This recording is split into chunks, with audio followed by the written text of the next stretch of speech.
आमिर लियाकत के दुनिया से रुखसत होने के बाद उनकी तीसरी अहलिया दानिया शाह ने दूसरी शादी कर ली। मरहूम आमिर लियाकत और दानिया की अज़वाजी जिंदगी में अनेक मसाइल थे जिन्होंने मारूफ टीवी शख्सियत को मौत की तरफ धकेल दिया था।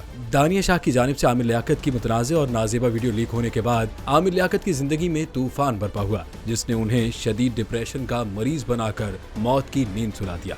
हाल ही में दानिया शाह और शहजाद अहमद की वीडियो सोशल मीडिया पर वायरल हो रही हैं, जिसमें इन दोनों ने एक दूसरे के साथ शादी करने का इंकशाफ किया है। दानिया शाह का कहना है कि मेरी जिंदगी में काफी ज्यादा मसले चल रहे हैं और मुझे महरम की जरूरत थी, जिसके बायस दूसरी शादी की है।